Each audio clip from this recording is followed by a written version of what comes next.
March 29th would have been my mother's birthday. Now, I never have known my mother to celebrate her birthday, but because that date is approaching, I've been doing a lot of thinking about her and the messages and things that she said and did.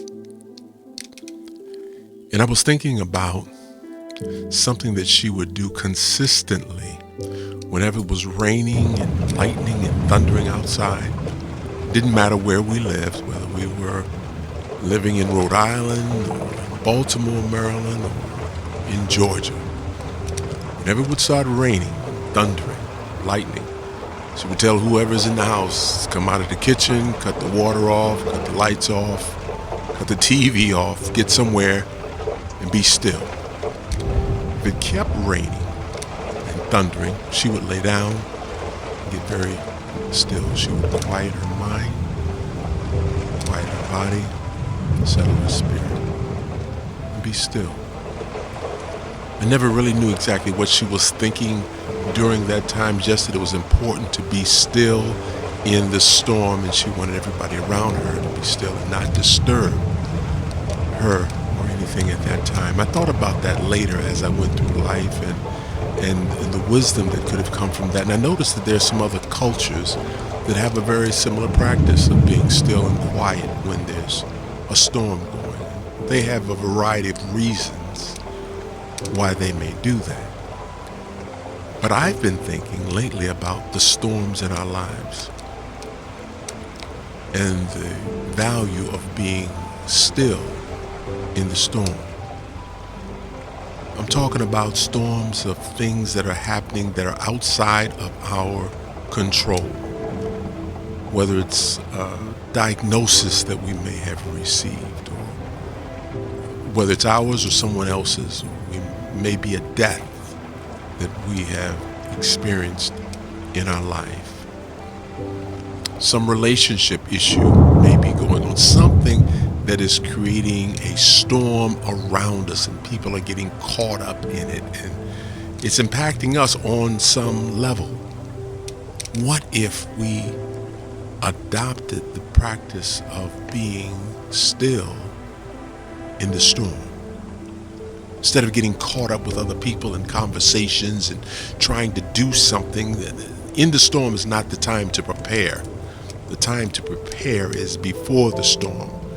But what if we could become still and silent? Rudyard Kipling, in his poem If, says, if you can keep your head when all about you is losing theirs. And other people have written and talked about the power of that stillness. There may be some things that you might discover during that stillness, and I don't presume to know what your process would lead you to. It could lead to you determining that you needed to be more rigid on certain things to weather the storm.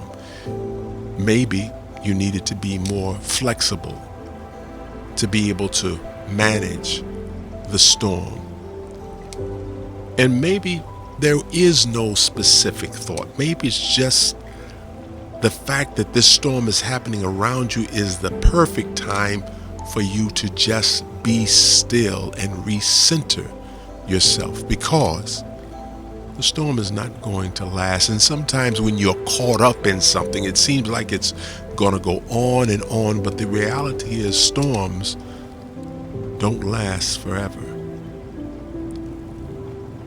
The question is, how do we manage our time during that storm? And that's why I'm suggesting that we possibly consider the wisdom of some of the ancients of being still in the storm.